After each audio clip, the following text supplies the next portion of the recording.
Hi girls! So I wanted to come on here today to share with you something called MTHFR defect. So I don't know if many of you have heard about this before or have actually been diagnosed with this, but I was diagnosed with this through blood test and I did a lot of research on this.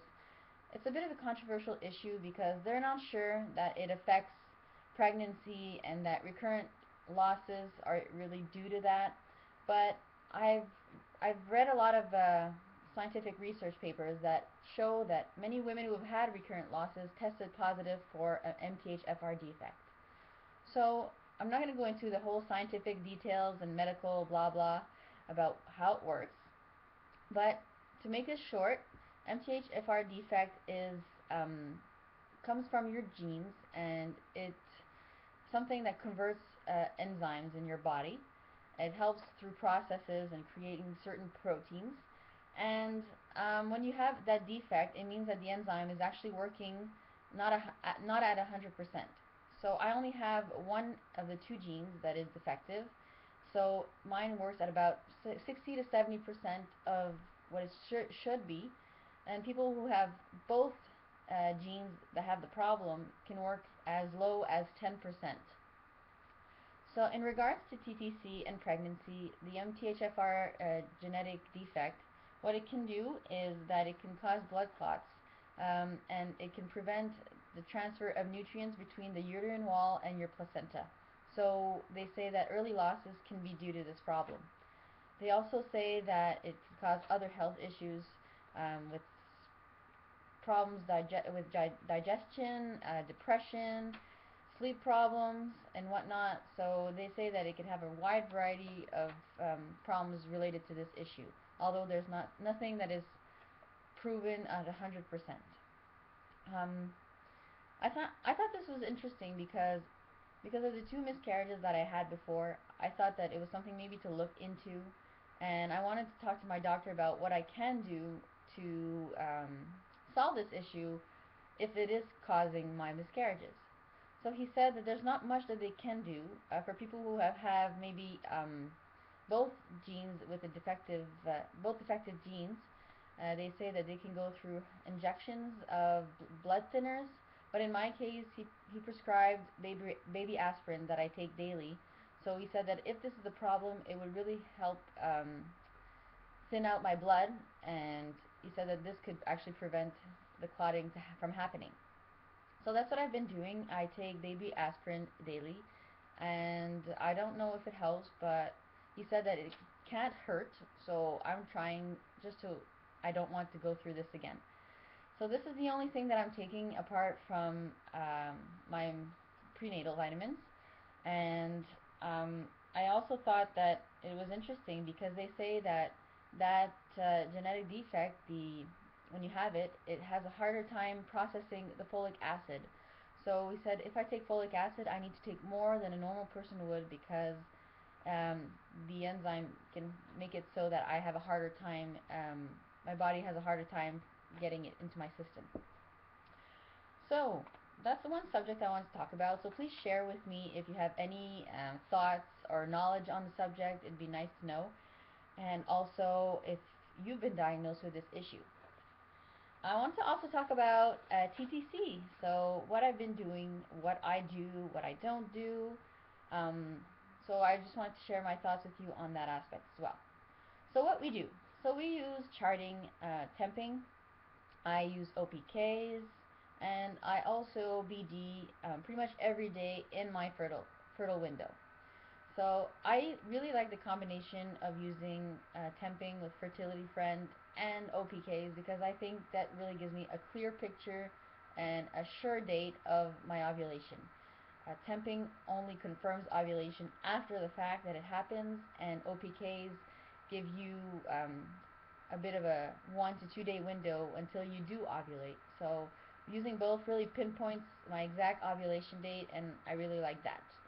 Um, since I've been temping for a few cycles now, I'm getting to know my body much better, and I know that I ovulate so far between cycle day 17 and cycle day 19. So we start baby dancing around cycle day 14, and then we'll go every day until I confirm ovulation with Fertility Friend. I think it's a really good method. I think we got all of our days covered that way. My doctor said that it was fine to do this. It was actually increasing our chances of conceiving. He said the only way that it would be not as good or not as effective would be if my boyfriend had male factor infertility, because of doing it every day can reduce your sperm count, and if you don't have a lot of sperm, it could cause problems. But in my case, he said I got pregnant right away. The first month we had tried, he said he doesn't think that there's a problem on that aspect, so he said just do as many days as you can in the fertile window and you should be fine.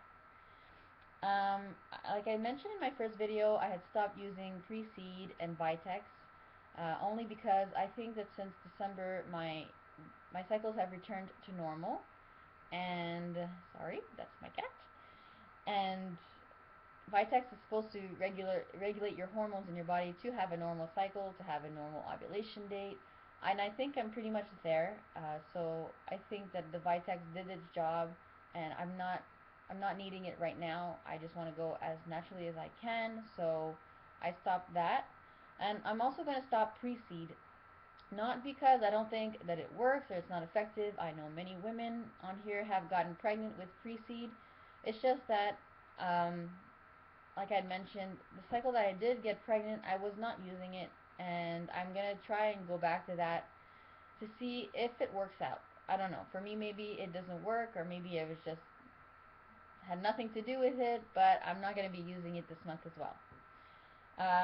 Also, I had mentioned that I was doing acupuncture sessions.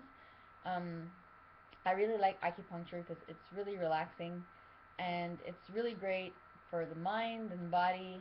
I thought that it really helped get my period back to normal after the miscarriage, and she was really happy with the results. So again, a bit with the Vitex, I find that my cycle is back to normal now, so I'm going to stop the acupuncture sessions as well. I'm currently on cycle day 9. Feels like it's going by a bit slow right now, but you know, that's the waiting game of TTC. And I'm going to be starting OPKs, I think around cycle day 13. I know it's a bit early, but in case for some odd reason that I ovulate early, I'm going to be covered for that. And I'm also going to start temping around that time. So I'm really happy with the no temping right now. I feel like there's a lot less stress in the morning. I found it very difficult every morning waking up, especially on the weekends, and setting my alarm to wake up early, because I wake up really early in the week during the week for work. So I find that the past week and a half without temping has been very relaxing and has helped get my mind off TTC a little bit. I want to know what you guys wanted me to do in terms of OPKs. Do you want me to OPK every day and show it, or just show an OPK progression until I have my positive OPK? Because I know a lot of people like to see the OPK progression and see when it's positive. They like to compare what a positive OPK is. So I think I'm going to put it up. I'm going to put up the video only when I have the positive one and show the progression up to then.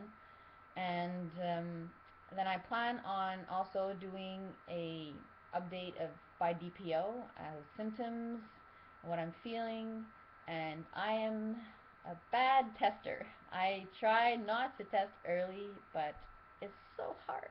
It's so difficult. I got my positive pregnancy test the first time around at 8 DPO on a first response, so I say to myself that 8 DPO is a good time to test. So I will always start testing on 8 DPO.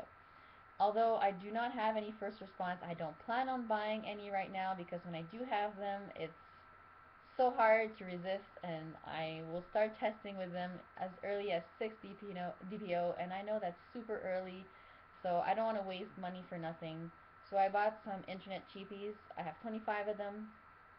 Plus they gave me this really, really cute little pregnancy test that has the 2 bars, and in one of the window it's a heart-shaped window. So I'm really hoping that if I do fall pregnant this month, I can use this test and wrap it up to show my boyfriend and put it in a little box. I have a heart-shaped box I want to put it in, so I plan on doing that, and I hope that it works out this month for that. So yeah, I'm gonna keep you guys updated on what's going on. If there's anything else, I'll keep posting. But please let me know what you think in your comments. I really like to chat with all you girls, so let me know and put comments in the link below. Okay? Bye bye.